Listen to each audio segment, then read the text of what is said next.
Hi, my name is pcarriker, and I'd like to share with you a little of what inspires me as an artist. My biggest inspiration comes from keeping art journals, and I keep a variety of journals for different purposes. Some journals are full of color, other journals may be more sketching, and still other journals will try different mediums in them. All of that is good because some days I feel like doing a whole big page with lots of paint and lots of layers and getting really messy. And other days I feel like grabbing a pencil and grabbing a blending stump and a piece of paper, and that's all I need to keep me happy and satisfied and feeling inspired and creative. It's all good wherever you fall in the middle, and it can be different from day to day. I think keeping a journal is a way to keep your art true to yourself. There are no rights and wrongs in journaling, and that's why I like to teach my workshops with journaling in mind. You're learning techniques that you can take, and then you can use those in other artwork, but the whole premise of what I teach is done through journaling so that you can feel free to experiment. You're not working on a finished piece of art necessarily. You're working on a piece of artwork that is for you. It's for you to learn. It's about learning the process of a technique. And then you can take that and you can use it with your own artwork to create more finished pieces of art that show off some of the techniques that you've learned in the style that is true to you, whether it be through portraits or through still lifes or abstracts, whatever it is that you like. There's something to be taken from every workshop. You can always find some nugget of truth, some technique, something that will be helpful to you in your journey. We are on a journey. It's all about learning. It's about taking from your everyday life experience. It's about taking from every art experience that you have and learning what you can from that experience. Positive, sometimes negative, but it's all about learning. And as we go forward, we take those little bits of truth with us and we combine them with things that we already have learned, and we grow, and our art grows, and we progress. And by keeping a journal, you can look back through artwork that you've done previously, and you can watch your artwork progress. You can see how your artwork has changed. You can look at the different things that you've experimented with, and you can see growth. And it's all about growth. It's about learning who you are inside. It's about learning your creative nature. It's about letting your creative nature out and letting it live and letting it experiment. And it's about your personal growth. You want to see how you've progressed as a person and as an artist. And being creative and staying creative, if that's inside of you, is very important to all the other aspects of your life. It helps you to be a better mom. It helps you to be a better wife. It helps you to be a better employee. It helps you to be a better person because you're being true to yourself. So if you have that little voice inside, that little voice that says, I want out, I want to be creative, and you keep squashing it and telling it, no, you really can't be an artist. You really don't need to waste time on keeping an art journal. You really should just go do the more important things in life. Well, if you squash that long enough, you're going to end up not being very happy with your life. You won't feel fulfilled. You won't feel like you're being the true you. So if you have that creating little nibble that keeps whispering in your ear and saying, let me out, listen to it. Listen to it in the form of art journaling.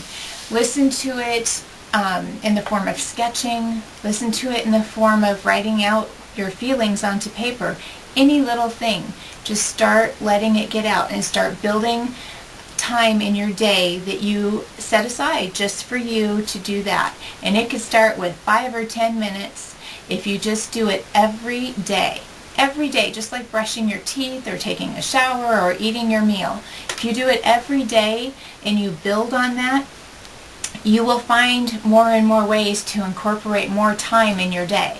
So start small if you need to, but allow yourself, give yourself the permission, and creativity begets creativity. The more you create, the more you want to create, the more you do create, and that's how you stay inspired. So if you have a slow day and you're not feeling very inspired, that's the most important day to grab your journal and do a little sketch. Grab a napkin and do a little sketch. Do something creative that day. And even if you don't like what your finished product is, if you want to call it a product, try to remind yourself it's not a product, it's a process. It's one more step down the road, down your journey, one more step to finding your true creative soul and to listening to it. So those are the things that keep me inspired. Journaling is a huge part of what I do that keeps me inspired. As the busier I get as an artist, I spend a lot of time, a good portion of my time is spent on the computer typing and writing and doing business work. So that's the not so nice flip side of becoming more successful, if you want to call it that, as an artist. There are many things that pull my attention away from just sitting down with a paintbrush. But the paintbrush is important, and so I try never to lose sight of the fact that I need to create daily for me. And I'm not talking about creating a project for an article or a project for a book or whatever it is. I need to create for me. So my journal is the place that I do that. That's what I want to share with you. That's what I like to share through my workshops. How important it is to create just for you with no other purpose in mind. Something that is from within you that comes out onto a page. Sometimes it's pretty and sometimes it's not so pretty, and it doesn't matter. So these things are how I continue on my journey. By doing the journaling and pushing myself and having my art progress and not stay the same, those are the things that help me continue down the road. That's how I keep developing new classes. That's how I continue to write articles. You can't continue on if you stay in the same place, because you can only write about one thing so many times. So think about your art life as a journey. Be inspired by your journey. Look around you. Use things from your life in your journaling that represent your journey, and keep going forward. Put one foot in front of another. That's how I do it. And the more stressed I get and the more busy I get, the more I need to put those little blinders on the side of my eyeglasses here and focus, and that's exactly what I do. To keep inspired and to keep true and to keep going forward, I will focus on doing my journaling. The more stressed I get, the more I need it. So that's what I'd like to share with you. Journaling is not just a technique. It isn't any one technique. It isn't any one person's idea of what journaling is. It's anything. It's anything and everything is what speaks to you.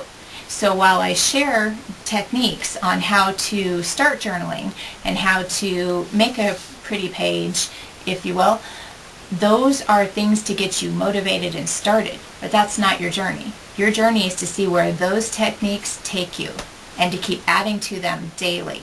That's what's inspiring about being an artist. The fact that there are no boundaries. You can keep going and going, and you'll never learn everything that you need to learn. You're never done. And that's not to be daunting. That's inspiring. That makes me want to just keep going and going and seeing how far I can push it, how far I can go with it. So I hope that you will take inspiration away from my workshop. I hope it will be a starting place for you. I hope if you're stuck somewhere on your own journey and you've already started but you kind of got stuck along the way, maybe it'll push you a little bit and help you to go further. So I hope you will join me in my workshop. I'm looking forward to meeting you. Thank you.